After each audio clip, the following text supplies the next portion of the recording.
This is Buffalo's Uncensored Sports Show. You're watching Buffalo After Dark.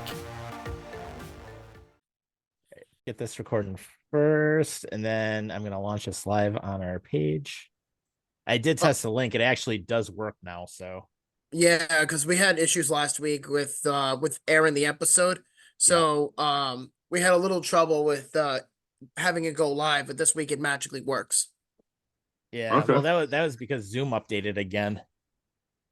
Zoom updates every month. It's like iTunes. Yeah. If you go on iTunes and you want to download music, you'd think, okay, let me plug my phone into my laptop or my monitor. Let me just get my music and call it a day. And the next thing you know, there's 10.2.7 coming out. But then they'll stop asking you for a while, and then 10.2.8 comes out the following day. It's like, how many fucking updates does it need? Yeah.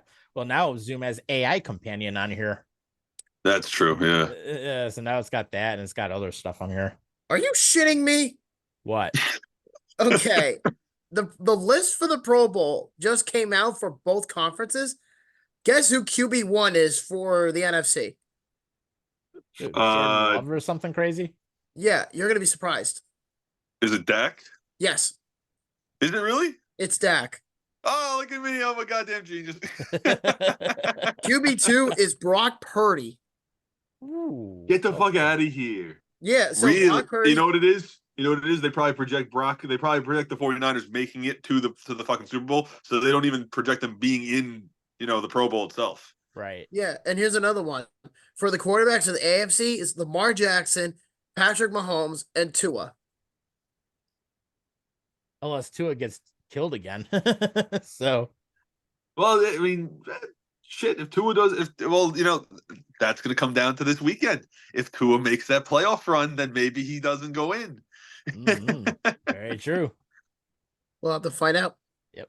All right. Give us about 10 seconds. We'll be live on Facebook.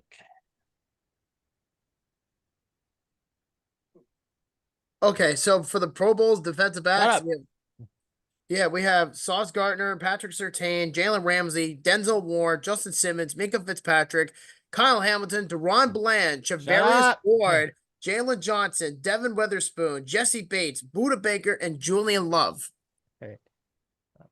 Damn. Hey. Welcome aboard Buffalo After Dark, everybody. It is Wednesday night, January 3rd, and of course, we've got Mr. Tiny Hands Hansen over here. How's it going? You just muted me, you dickhead, and it's not even 2024 yet. But happy New Year, by the way. Yeah, you too, asshole. How's it going? Not much. So not even 5 seconds. It's already unmedicated disaster. Right. And then, of course, we got a new guy here on the fold. So we got Millman here with us, and you might have seen him on the Road to 32 episode. Man, Chris, how you doing? Going on, guys? Pretty good. Another week back. New year, new me. Still recovering from Road to 32. Hell yeah. Hell of a weekend. Yeah, so just to give you guys a little quick background, for those who have not seen the episode, Millman is one of my good buddies, but we same area together for 10 plus years. So we go way back. So, and he's one of my good buddies, and we're very, very close. So it's like, he's a Cowboys fan and we're Bills fans, and we went to the Bills-Cowboys game a few weeks ago together. So he's still butthurt about that, but that's okay. I talked my shit. I got shown up. My team didn't show up. Did you like sitting in the cold? Did you like sitting out in the rain? I will say, if it wasn't for the lovely family next to me, who kept me entertained throughout most of the game, definitely that rain definitely would have been a bummer. But it was definitely worth the sore throat the next couple of days. Well, if it makes you feel better, we had Philadelphia Eagles fans behind us in the upper deck. True story. We actually had at least one of them. And then we had the poor sap that was dressed in Steelers gear. That was completely random at that point. Right. It's like, why? So But in either case, we know we took a little bit longer getting on tonight, but we have an hour, so let's go ahead and make a count. If you want to jump in and join the fun here, 929-205-6099, we'll get you on the air. Or, of course, you can join us on Zoom. And don't forget, we do podcasts on Spotify now. So, of course, feel free to check out any episodes there if you haven't seen us, or on our YouTube channel. But let's cover first things first, the Bills and the Patriots. And that was an important win that the Bills needed. And they actually ended up beating the Patriots 27-21. So, of course, the fun thing is now this Sunday, our Miami versus Buffalo, that actually got flexed into prime time. So that's going to be for everything for the second seed and, of course, the division title. But let's talk about what happened with the Patriots. So Josh Allen didn't have a great game, but he still was effective. James Cook, I mean, same thing, not the best outing, but still was effective. Defense, though, Ed Oliver was a fucking beast. Russell Douglas played great too. Yeah, he did. That dude had a fucking pick six against Bailey Zappi of all people. And that guy somehow got snubbed from the fucking Pro Bowl list that just came out like 10 minutes ago. Yeah, absolutely crazy. And then even funnier, Zappi had like what, 4 turnovers in the first half? Jesus Christ. Like looking back on it, I'm just like, I'm grateful the Bills won, but do not do that shit again, please. Do not do that in the playoffs, because that would be the last thing that most people would want to see at this point. I mean, it could be worse. It could be like the Lions getting screwed over with the fact that they literally got screwed over by the refs in that freaking Cowboys game just last weekend. And the sad thing, that was actually a good game to watch. I know you got something to say over there, guy. I ain't saying shit because as a Cowboy fan, I shouldn't say shit. Oh, why not? I mean, let's be real.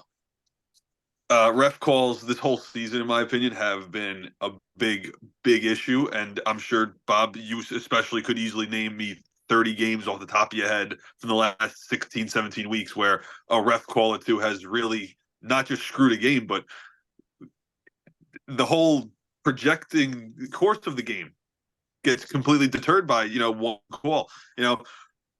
I'll use the Lions and Cowboys game as the freshest example, but I'll go back a few weeks. The Chiefs and Bills game. You guys had a very similar call happen in that game too at the end there. They did. Yeah.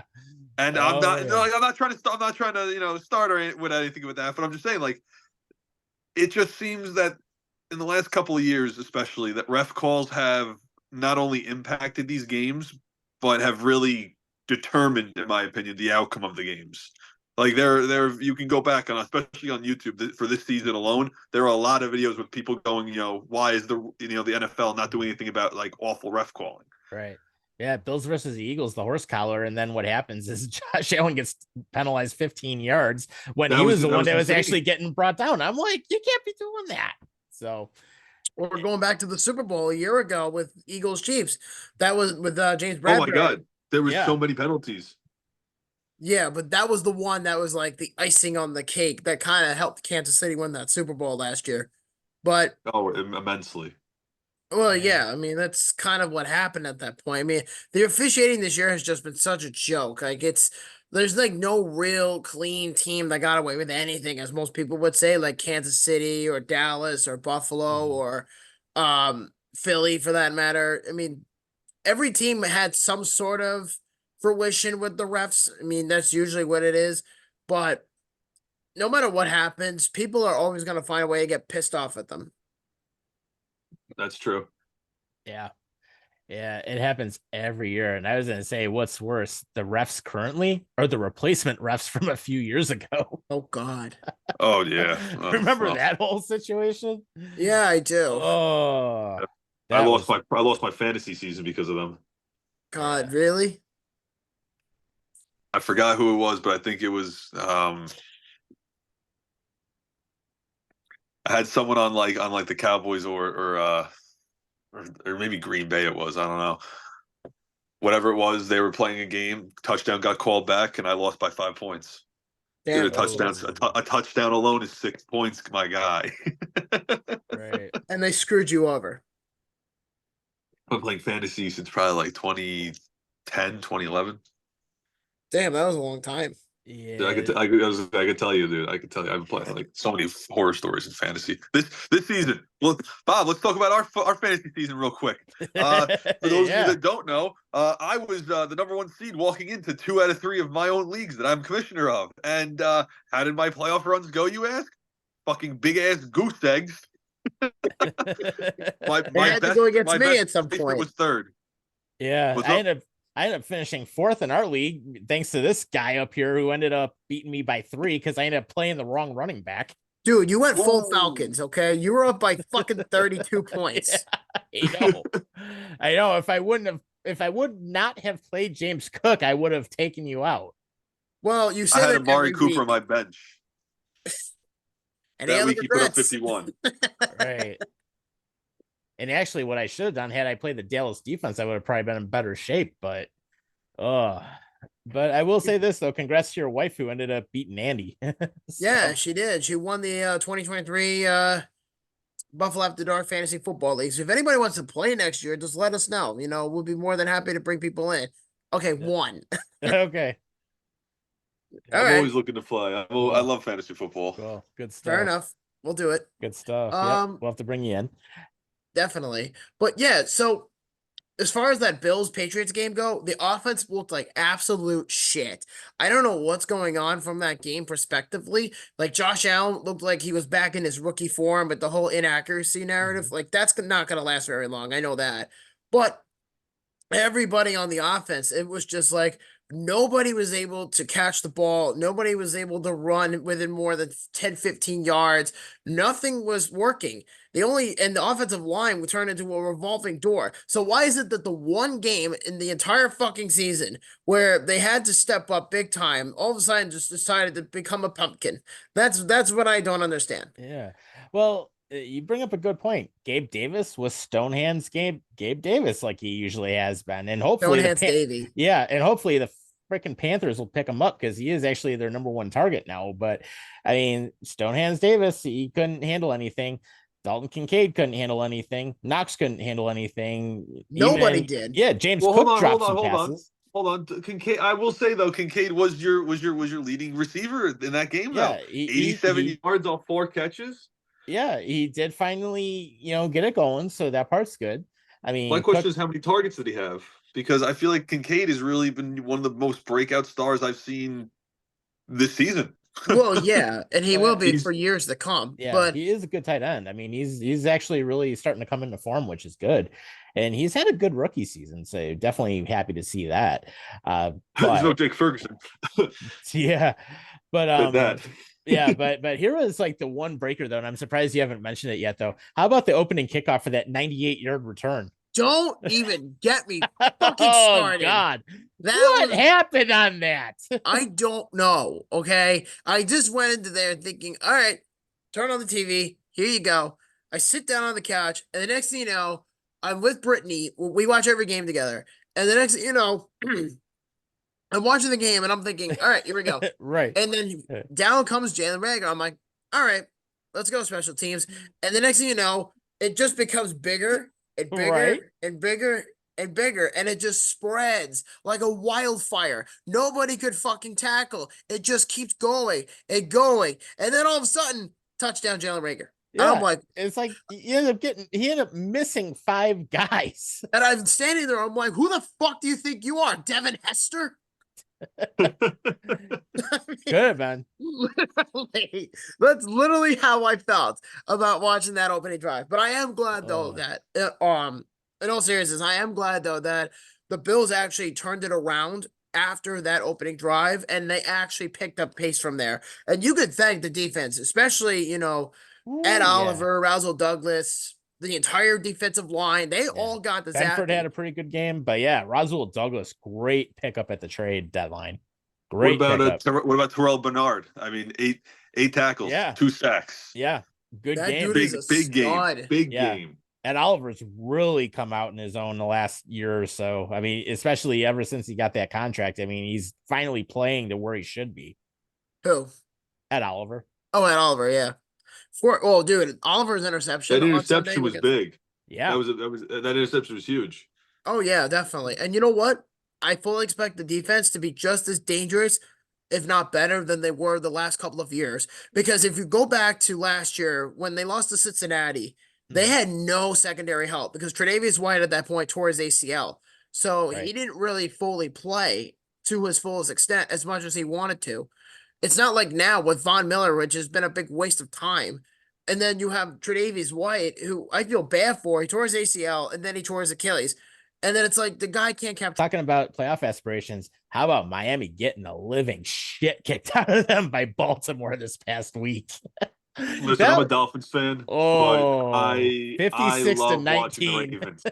I am such a big Lamar Jackson fan. It's not even funny. I love watching the Ravens come out there. Listen, he used to be a Giant, but Odell was on fire as well. Like, dude, he had a good game too. Fucking what was it? I always get their names mixed up too. I mean, listen, if you told me at the beginning of the season the Ravens were going to finish, we're going to be the top seed, they're walking into the final week 13-3, I would have laughed. I really thought, Miami, Kansas City obviously would have been your contenders. The Bills, don't want to give Bob too much credit there, but I definitely do think the Bills were going to make a playoff run this year. I will say, though, the biggest surprise for me this year coming out of the AFC, outside of Baltimore leading the pack, is I want to say Houston. They are playing for a wild card spot this week. They are literally playing Indianapolis for the 7th seed. Good old CJ Stroud. I can't think of a better game for and even the Colts. Look, they played first half of the season wasn't that great. Second half of the season, I think they really turned it around though.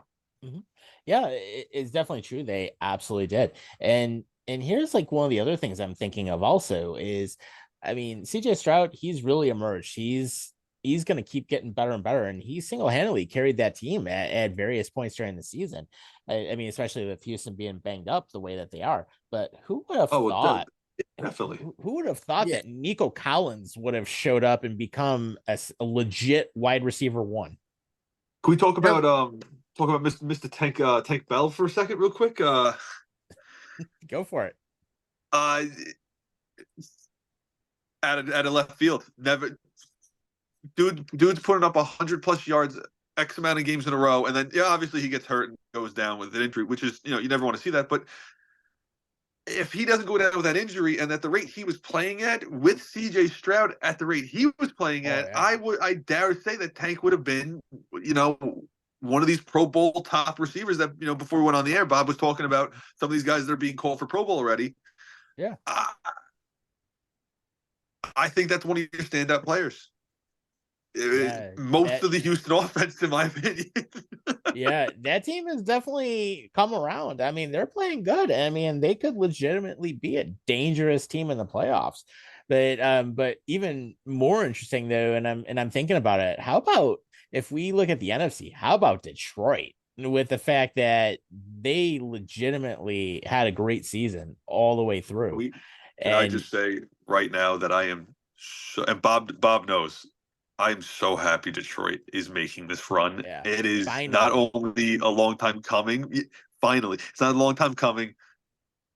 But as someone who just loves to see a team who just doesn't do well, historically, 30 years you have not won your division. Yeah, walk into the playoffs with confidence. Walk in. As a Cowboy fan, even after that game last week, I don't give a shit. Walk in with confidence. Chances are we play them again. Yeah. And legitimately, they could be a real threat in the playoffs. Which I mean, the way that Campbell's I wouldn't want to see that. I don't want to see Detroit, Dallas in the playoffs. I don't. To me, for any of the conferences, my biggest surprise for this season, let alone the playoffs, is Cleveland. Really think about Cleveland here for a minute. Yeah. Nick Chubb is how many quarterbacks? I was going to say, how many quarterbacks do they go through? Yeah, they're now on Joe Flacco. Yeah, I think they're the first team in NFL history to make the playoffs with 4 different quarterbacks in a single season. Because you have Deshaun Watson. I mean, let's be honest, he's fucking terrible. And then you have PJ Walker, and then you had Dorian Thompson-Robinson. I believe I'm saying his name right. And then of course Joe Flacco. Joe Flacco came out of nowhere and literally just de-aged, like 15 years younger, and look what he's done to himself. Yeah. And everybody's saying Joe Flacco's elite. Joe Flacco's elite, but like, can you do that again in the playoffs? That's a completely different beast again. He's looking like he did back when he played for the Ravens. I was literally about to say, what isn't Joe Flacco, or he's a Super Bowl and quarterback? I thought he already has a Super Bowl, at least one under his belt. Yeah, with the Ravens. Yeah, that was 10 years ago. I'm talking about now. Hey. That's on the resume. The resume is a resume. Yeah, I mean, that's true. I'm not taking anything away from him for that, but I'm just saying, like, for a guy he's been to the dance. He knows what it takes.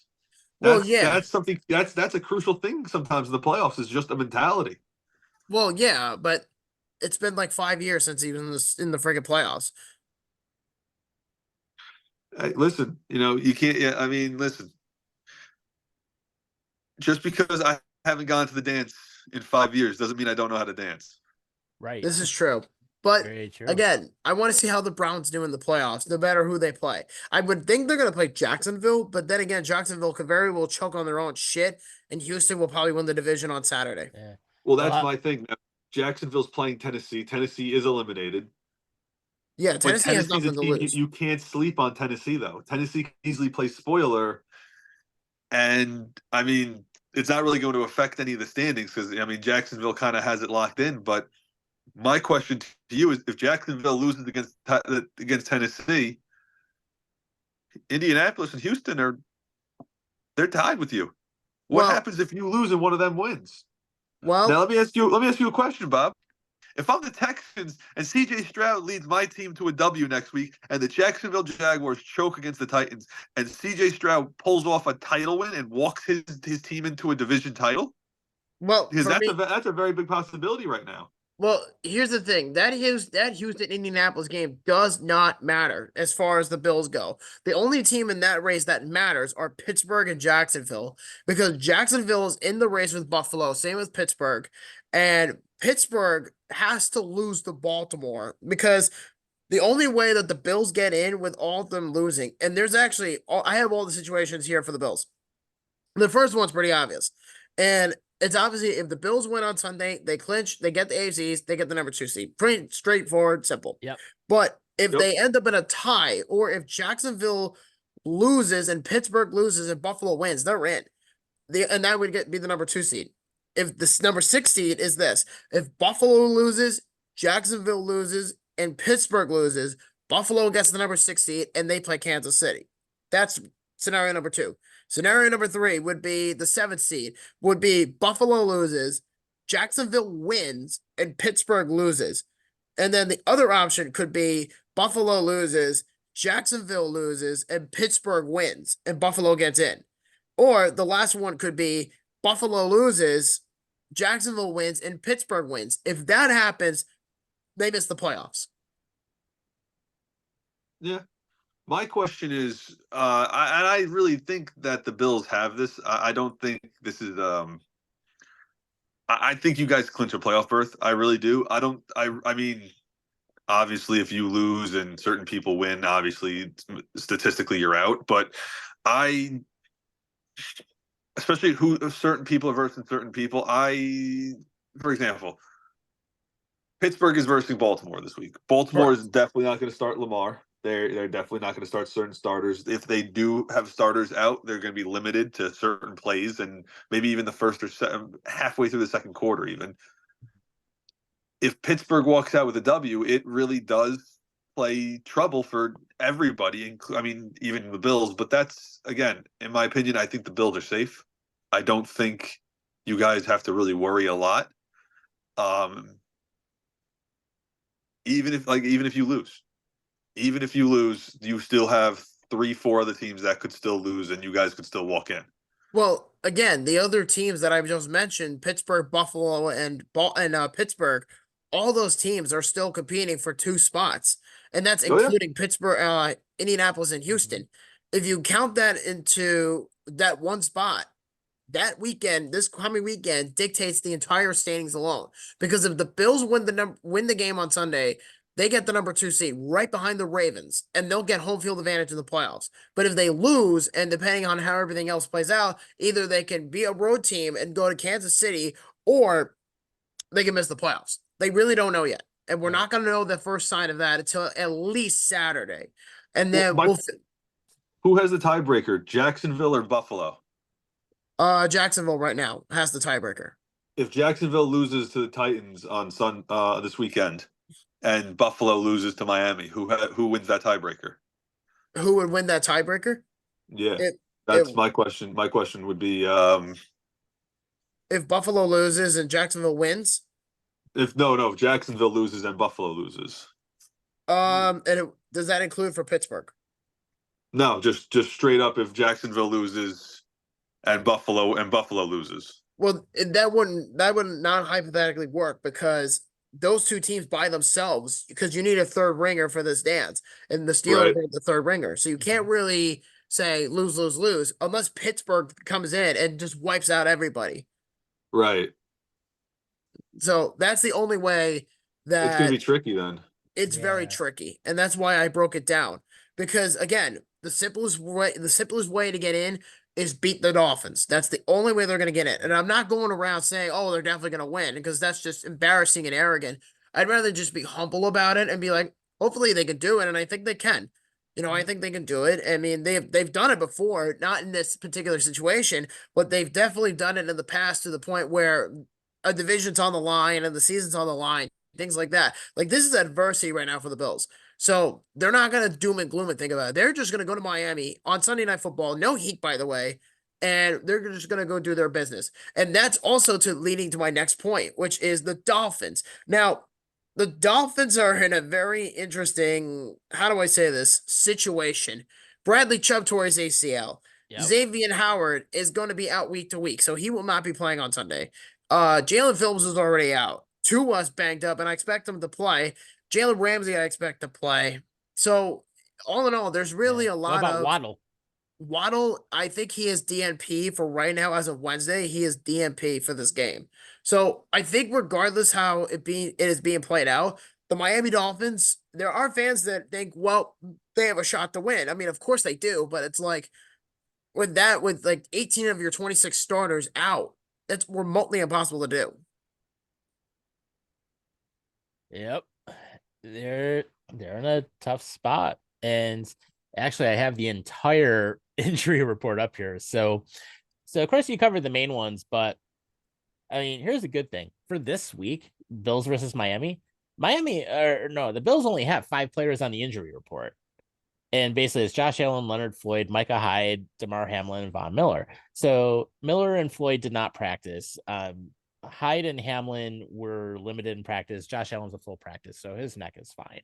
But when you have Terron Armstead, Bradley Chubb, Xavier Howard, Raheem Mostert, Zach Seiler, Jalen Waddle, Devin A-Chain, Jerome Baker, Lester Cotton, Liam Eichenberg, Tyreek Hill is on the list, Javon Holland, Robert Hunt, Austin Jackson, David Long, Duke Riley, Jalen Ramsey, and Tua. It's a long-ass injury list. And the thing is, Armstead, Chubb, Howard, Mostert, Seiler, and Waddle all did not practice. So the only 2 that were a full practice out of everybody was Ramsey and Tua. You just said Tua was DNP. I think you misread that. I'm pretty sure Tua is going to practicing today. He did fully practice looking at the list. So Ramsey and Tua are full practice. Armstead, Chubb, Howard, Mostert, Seiler, Waddle, A-Chain, I'm sorry, not A-Chain, but Armstead, Chubb, Howard, Mostert, Seiler, and Waddle did not practice. Those players did not practice, and everybody else was limited. So literally, you've got like 18 players, like you were saying, on the injury report. Yeah, but the thing is, it's Wednesday, so we're not going to know fully about the roster and who's in, who's out injuries until like leading up to the game. At least until we get closer to game day. That's the only way we're going to really determine it. But I can tell you for a fact that Jalen Phillips, Bradley Chubb, and Xavier Howard are not playing. That's definite. They are not playing.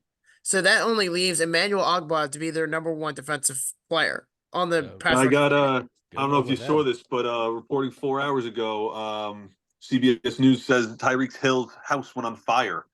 The $7 million home went up in blaze, apparently, and You can only imagine that's going to F with a certain wide receiver come game day, not, Yeah. but now, yeah. It's just one thing after another for this Dolphins team. It just seems if it's not an injury report, something outside of the actual team itself is causing stress, strain on the mind of some other player or some individual in the organization. As if that was the worst possible timing for the Dolphins.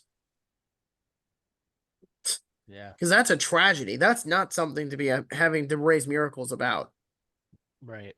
But the one thing I would say, though, is, the Bills better not underestimate Miami, because of the fact that when they got their ass handed to them 56-19, they're going to be coming out full fire. So they got to be ready for them.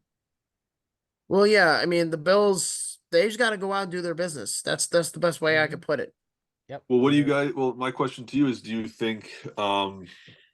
I want to talk about that hit real quick that Josh took last week. Mm-hmm. Yeah. Go for it. How do you guys? Obviously he takes the hit, he gets up, he played, he finishes the game, but it was reported later on, I think either the following day or early in the week, that he still has discomfort from that hit.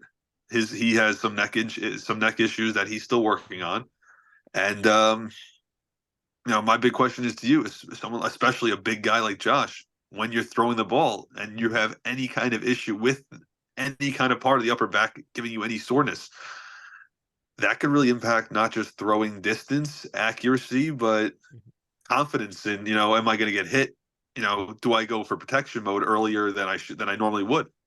Yeah.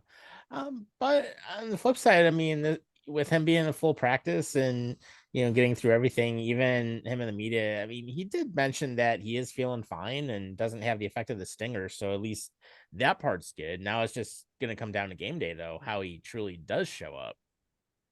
Right.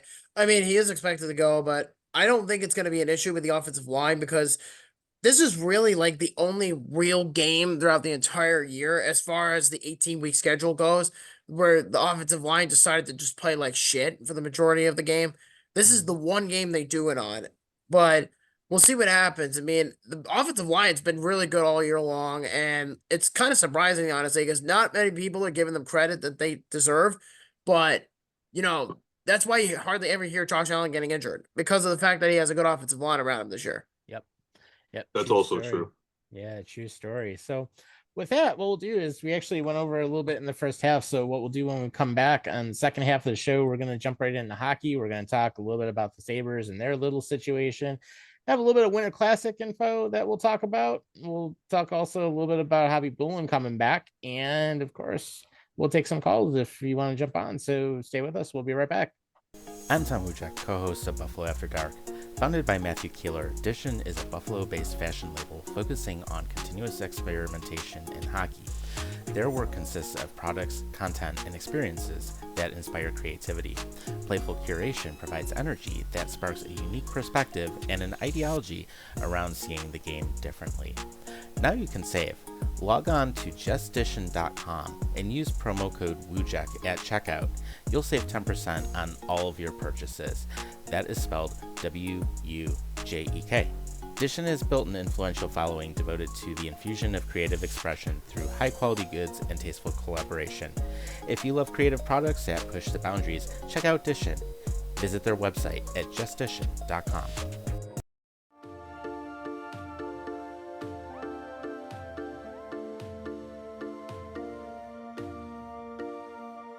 This is Buffalo's Uncensored Sports Show. You're watching Buffalo After Dark. All right, welcome back to the second half of Buffalo After Dark. Of course, you got Millman joining us for the first time ever, and then of course you got good old Hanson here, and of course you got myself. So if you want to jump on 929-205-6099, or you can jump on in the Facebook chat. Got that live and running, and of course, feel free to take us on the go anytime on Spotify. With that being said, the Sabres, oh my God. They are still ass. And they will continue to be ass until things change. But don't worry, that's okay. Instead of just keeping Michael Pekka around as an assistant coach, yeah, sure, tell him to fuck off, go to the Rangers, have a great season there. Yeah, let's just bring in a yes man to be their fucking assistant coach and run the power play unit. Yeah, just bring in Matt fucking Ellis. Yeah, that'll make everybody happy this year. No, the fuck it won't. I'd rather put my head up a hippopotamus's asshole and wait for it to shit into my mouth and wait for it to come down to my asshole. Like a little fucking propeller. Oh, Matt Ellis, the underachiever. Only playing something like 345 NHL games, a handful of playoff games, and he was a career AHLer at best. Why, Sabres, did you let Pekka go? At least I have the Islanders. Fuck you. But I just don't understand how you win one game on Saturday and you don't even bother to show up for the one against Ottawa on New Year's Eve. It's like, where the fuck is the fire in this? Like, I don't understand this whatsoever. You magically beat Columbus because 2-3 weeks ago, we went to the game, as most of you know, and they got blown the fuck out like it was nobody's business. Oh, don't remind me of that. That's the first time I've ever left before the end of the second period. I would, yeah. Any game I've ever gone to, and I've seen some bad ones, but I truly think now that Columbus game, just on the sole fact alone that we left with 2 minutes left or like 2:30 left in the second period. Yeah, seriously. That has to be number one worst all time I've seen. You know what's really sad, Millman and Tom, is this. It took longer for the Epstein flight log to come out to the public than the Sabres making the fucking playoffs. Really think about that. Oh, here's another fun thought. How about the fact that Granato, when he was out for illness this past weekend, he couldn't even trust Ellis or one of his other yes men to actually coach, and he brought up Seth Appert from Rochester, who actually got a win. God fucking damn it.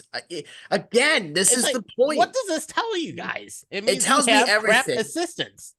I mean, I'd much rather get a hug from Millman of all people than watch the fucking Sabres. Or his brother. Seriously, Andrew or Chris, one of you give me a hug, please. I'd rather get that from you guys than actually watching 3 hours of shitty hockey. He'll probably give you this, but that's he probably will, and he probably tell me, "Yeah, go Cowboys, fuck the Bills." Yeah, but my God, bringing in Seth Appert rather than relying on Matt Ellis, that should tell you something. It says a lot to me, honestly. The whole team alone is just an unmedicated disaster. I mean, yeah, you beat Columbus. Like, granted, you should have done that 2-3 weeks ago, the first time. Exactly. And then all of a sudden now you beat Columbus in OT. What do? Oh, let's just bring that momentum to Ottawa. And the next thing you know, you get your ass kicked. You get your ass kicked, probably by a team that was worse than them. Oh, man. This team is bipolar. God damn it, dude. No offense to anyone that's bipolar. Yeah, we apologize for anybody who is bipolar or has schizophrenia.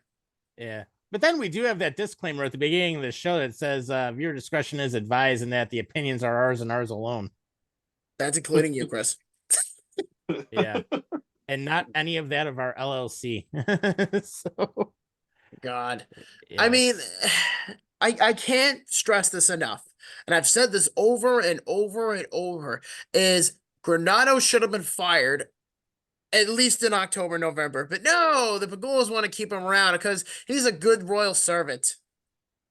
Yeah, it's basically like, yes, master, I will do whatever you want, master. Oh, let me go suck you off, master. Oh, give me more, master. I'll do whatever you want, master. Yeah, really. Like, fucking hell. And you know what's really sad, too, is that an expansion team in Atlanta has a better chance to win the Stanley Cup first before the Sabres. Oh, Jesus. Why are we giving Atlanta? Seattle Kraken have a better chance to win the Cup than before the Sabres do. Hell, they have a better chance of making a deeper run in the playoffs than the fucking Sabres. Oh, wait, never mind. That already happened. Yeah, it did last year. And them in the Colorado, that was a great series to watch. Oh, definitely. I mean, did you see the Winter Classic this past weekend? No, I was busy doing some other things, but I heard there was some audio issues and like presentation wise, it wasn't good. Well, let's see. You had audio issues. You had Paul Bissonnette during a bitch fit at fucking Bowie, getting into a fist fight with him on TV. The lowest viewed Winter Classic of all time. Yeah, I heard yada. There was no goal horn. There was no goal horn. I don't know. It just felt like bland toast. The only thing that made this less bland was that this was the first ever Winter Classic in the history of the NHL to have a shutout in it. So, of all the outdoor games, that's literally under the Winter Classic. That was the first ever shutout game, and it got so fucking stupid that there's literally now an MVP award for the Winter Classic. You know what they called it? What was it? Take a guess. Taking a page out of Adam is basically he would say something about your mom. No. Oh, and fuck you, by the way. Say, hopefully, Adam, you're watching. Hopefully, you're enjoying your trip down in the wherever you are, down in the island nations or something. Yeah, fuck you too, Millman. Okay. Yeah, nah, spill it, reveal it. No, but they called it the Cocoa Cup. Why? Hot chocolate. Oh, Jesus Christ. Yeah, literally, it's a trophy that's probably about the size of a Wendy's cup, maybe a little bigger, and it has like a bronze, like hot cocoa being splashed onto the puck, and it says Winter Classic on it or whatever, and it says 2024 MVP. Like, MVP for what? It doesn't say shit. And you know who got the award? Yeah, who was it? Joey Decord. Oh, Jesus Christ.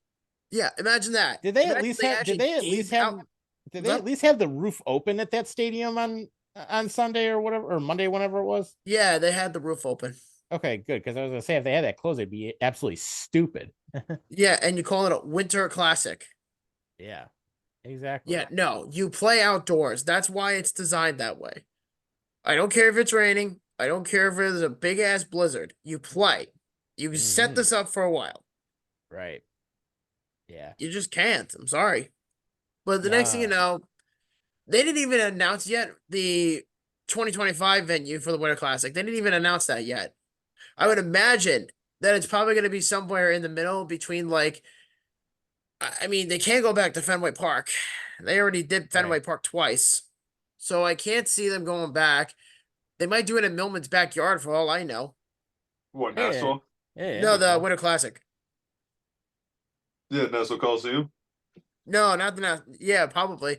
No, the Nassau Coliseum wouldn't be too old. You know what would be a really nice spot? Would be Central Park. That would be pretty cool. Go. Yeah. Central Park would be pretty cool to have. Or someplace in a location like that. Have the Rangers and the Islanders play in a Winter Classic.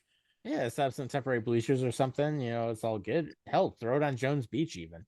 Yeah, I'm kind of surprised that they didn't even announce the 2025 Winter Classic yet. Because normally they would announce it like during the intermission of the Winter Classic and like whenever, but they haven't come out with a statement yet. I mean, I expect one to be announced, but I'd be shocked that they just said, "Okay, we're done." Right.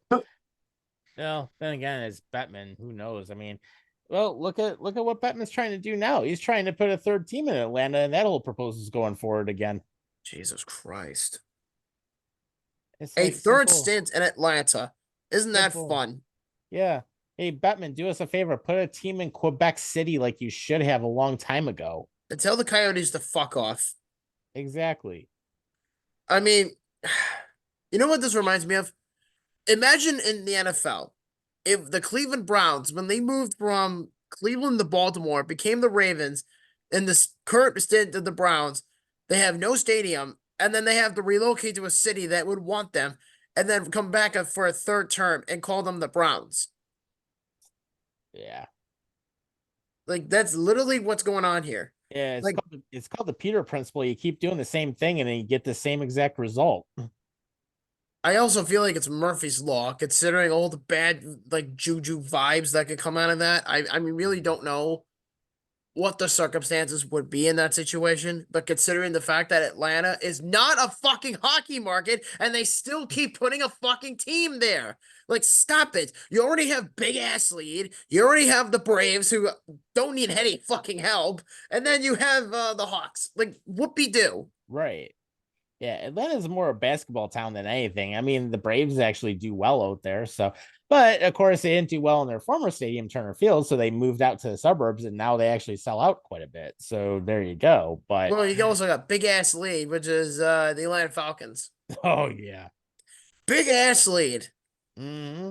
My wife and I make that joke all the time. Yep. And then they choke. They do. They're just good at it. I mean, I don't know why. The Falcons have just always been good at choking games away. I mean, 28-3 was all you need to know. But the Right. point is that I don't understand why they're going back a third time. The only thing I've heard as an excuse was the economy. That's the only thing I've heard. They're like, "Oh, the economy's better this time around."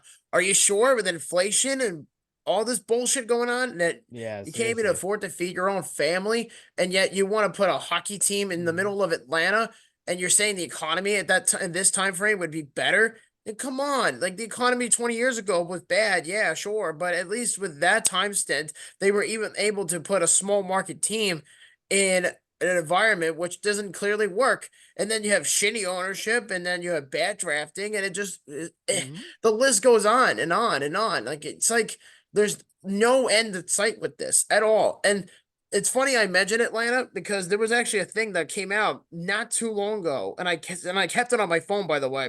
And Kevin Weeks said this in quotation, by the way. He said a potential expansion update. He said, "Well, I'm told word on the street is that the gathering at South Forsyth project in a suburban Atlanta is full speed ahead with the design moving quickly, and interviews for builders are taking place." Oh Jesus! So they actually are gonna build it, come Yeah, hell it or high sounds like water. it. Just move the Coyotes to fucking Houston.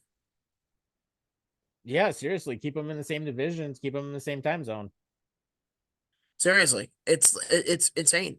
Period. basically. Like, like I cannot stress this enough. Stop putting teams in small market areas that he knows full well is not going to work. Right.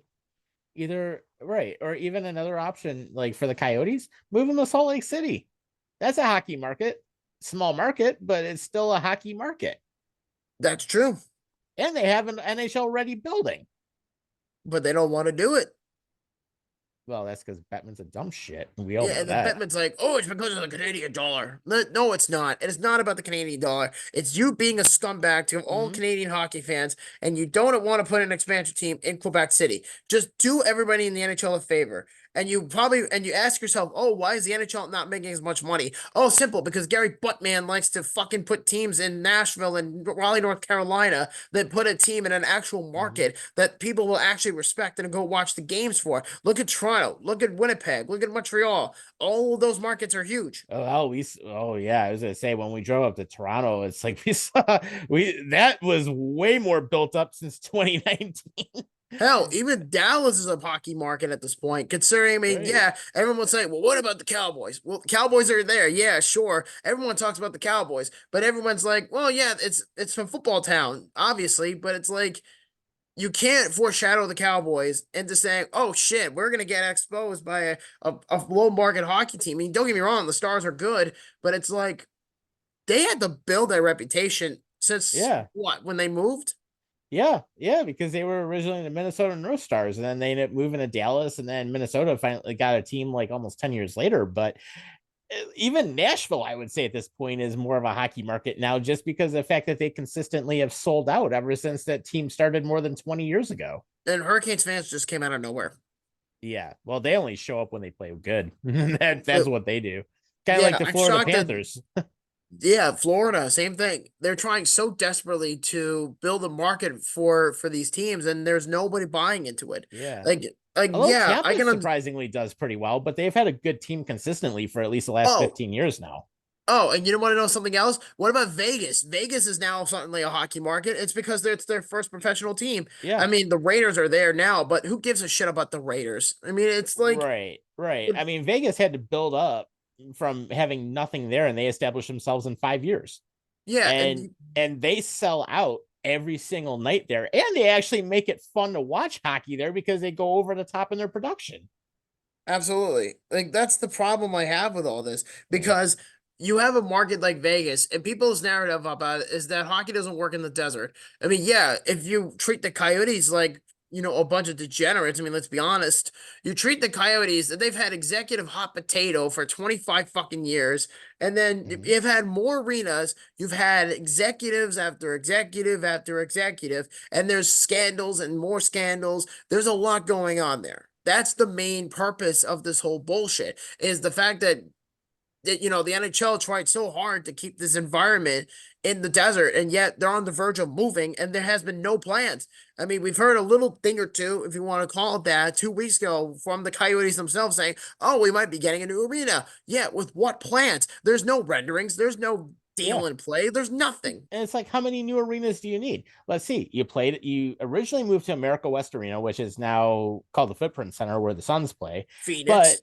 But, well, yeah, that's where it was. It was in downtown Phoenix. Yep. You had what's called it was Gila River Arena in Glendale. Now you're playing.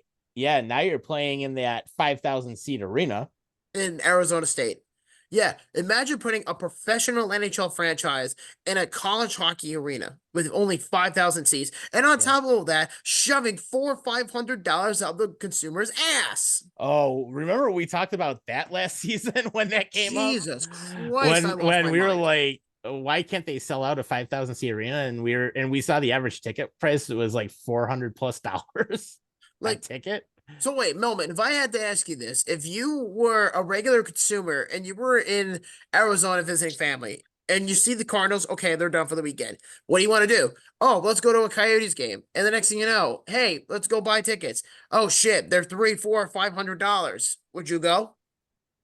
No, if I'm a Coyote fan, I'll team loyalty. Well, what if you're just in town? No, I'm not dropping $300-400. Right. It's let alone like, 5. Yeah. Now, if it's like a football game, then okay, drop maybe a couple $100 a seat, whatever. But for the Coyotes, when they've had absolute crap product for as long as they have, hell no. I mean, I would understand that if they were actually like good, but they're not. And the one time the Coyotes were good, where they had that one playoff run out of the RAS, was 2012. And then after that, wasn't that the lockout shortened season when they actually had the playoff run? No, it was the year before. It was literally before the lockout. That was, I think, when the Kings won their first cup. Okay. Hey. There you go. Oh yeah, Millman likes the Kings also, so that works. Good stuff. Well, I was gonna say, with the last few minutes left, we actually had a nice little surprise in the NHL, and Khabibulin decided to throw on a pair of skates again, and he came out of retirement in Russia. Mm-hmm. Yeah, 50-year-old Nikolai Khabibulin. Oh, why are you doing it, Mr. Khabibulin? Oh, because I'm 50 and I have no job, so let me just go get my skates and my pads and just skate as a third-string goalie for a Russian team for a whole year. I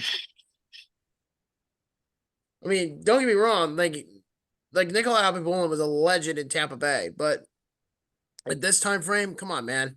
Your time was over years ago. Oh, yeah.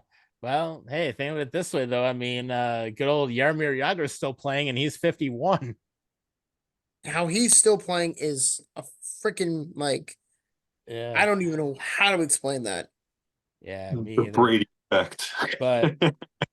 But I will send you this, though, guy. I will send you this, Bobby, and actually you'll kind of be like, what the hell did I just send you? So, but I actually did find a recent thing of Jagr here on the ice. Take a look at that headshot. with his mullet. Oh yeah. Well, besides that, and the beard and the missing teeth. There it is. But yeah, that was when he was with Florida. Yeah, but wow, he had no like teeth in the middle. He probably had to spend $5,000 to just to get that fixed. Mm-hmm. Yeah, and then on top of it, I mean, it's like literally okay. Well, you had a great career in the NHL, and yet you're still going. And I think his jersey's being retired in a month. Yeah, it's supposed to be. Damn, dude. Yeah, but man, give him props though. He's still going. All I'm saying is that, there's a lot that could happen, but who knows? But the bottom line is that they need to start putting more Canadian teams in the NHL. It's not Atlanta. You can fuck off. Not Houston. You already have the Stars. Put the team in fucking Quebec. I'm not gonna say this again. Put the fucking team in Quebec City and call it a day. It will be fine. Yeah, we'll have the nice little rebirth of the rivalry of the Montreal Canadiens versus the Quebec Nordiques. Oh, dude, which, I'd pay good money to see that. I would easily pay money to see that. I would pay good money to see Quebec City or just Yeah. Quebec in general. Yeah, I drive up. I would take the ride up to either one. I mean, Montreal is closer than Quebec City, but I mean, I'd gladly go to either one. Well, you're closer to that. I'm more closer to Philadelphia than you are to Quebec City. No, Quebec City is further out than Montreal. It's further north. Well, that's kind of what I'm saying. You could drive there if you wanted to. Yeah, I mean, I could drive to either one. I mean, Montreal's not that far out of northern New York, No. so which I mean, from here it's like 6 hours or something. Yeah, I literally just went on a whole rant within the last like 15 minutes because that's just how much it's pissed me off with how they're trying so hard to fucking like put a team in Atlanta for a third time. Like, give it a break. Yeah, well, Batman's stuck on stupid like he always is. So listen, if he were to just like, I don't know, hit his head on a wall and turn into dust tomorrow, I think most of us would be rejoiced. But outside of that, though, we have no choice but to just tolerate his bullshit. Yeah, no, I got you. But I mean, if the NFL world could survive with Roger Goodell with his incompetence, then Gary Bettman wouldn't be any different. Well, here's a fun question to end out the show: who is worse, Paul Tagliabue or Roger Goodell? Roger. Okay, because Tagliabue was bad, but Roger's like a whole new level of bad. At least Tagliabue didn't do his excessive shit to ruin the game like fucking Goodell is. Oh yeah. Yeah, just like the good old Pro Bowl. Oh, let's have flag football as one of our contests. Oh, yeah. Bring back the skill challenges. Bring back the skill challenges. Mm-hmm. Yeah, or better yet, it's like saying, oh, shit, tie game in Washington. Sorry about that. Okay. No, it's like, and better yet, why do you want to promote flag football in LA in the Summer Olympics in 2028? Why do you want to do that in 4 years? What's the purpose? Oh, because I think that has to do more with like the Play 60 type initiatives. Like flag football is a very easy game for anyone to get involved in, and it's right. I think it's a high level of cardio. That's what they want. I mean, I could poke someone's butt and then he would probably say, 15-yard penalty for pass interference at that point. Yeah, true story. Fuck. But I think that's about it as far as that goes. Yeah. Oh, actually, you know what? There actually is one more thing, and that is it was just announced by the the IIHF program for the World Juniors. They just announced that the World Junior Championship will be taking place in 2026 in Minnesota, St. Paul, Minnesota. Ooh, okay. Yeah, that's a huge market right there. Road trip. That would be fun. I was gonna say when they had the World Juniors here in Buffalo, I think it was like $300 a seat or something crazy. It was like sky high. Oh yeah, but Buffalo's a huge hockey market. It didn't even sell out. And because the tickets were so damn expensive, nobody bought them. But you know what's funny too is like putting it in Minnesota, I think is actually kind of genius because of the fact that it's such a big hockey market over there. Like they do a lot of promotions for like high school hockey, college hockey. They do like junior development hockey, any sort of development program. They'll always accept anything for within that sport, especially now with the World Juniors going into Minnesota in 2026 from now, like 2 years from now. I think that's honestly perfect because at that point, you have a big market that is dire for some more hockey. And I think it's not to say they don't care about the Wild. That's not what I'm saying. I mean, they do. They love the Wild. But what I'm saying is that for a town like Minnesota, because it's the state of hockey, that's literally what it's labeled as, and put the World Juniors there, that's going to bring revenue. Yeah, be interesting to find out what happens there. But, I mean, they have a great building for it, and, hopefully it does well. It's just, I hope they don't price everybody out. But well, I mean, the Coyotes already do that to their fans. Oh, the Coyotes are a whole brand is stupid. So exactly. So I would rather pay $300 for the gold medal game in the World Juniors in Minnesota than I would for a regular NHL game for the Coyotes. Yeah. Amen. See some good hockey. So absolutely. So with that, I was gonna say, anyone have any last thoughts before we wrap up? The Bills better win this weekend. For Bob's sake. Yeah, believe me, if they don't win, then I don't know how I'm gonna feel on Monday. Break out the bullhorn. Just to quote Buffalo Bob real quick. about 2.5 weeks ago, we were on, I-90 mile marker 130 something. The Dolphins always run out of gas in December. See if you were right about it. We will find out. We'll find out. So with that, of course, join us next Wednesday. We'll be back. We'll talk more about what happened in the Sunday night primetime game, of course. Everyone who watches, thanks for joining us. We appreciate it. We hope you had a great holiday. It's good to see everybody back. In the meantime, as usual, take care of yourselves and each other, and we will see you next time. Go Bills.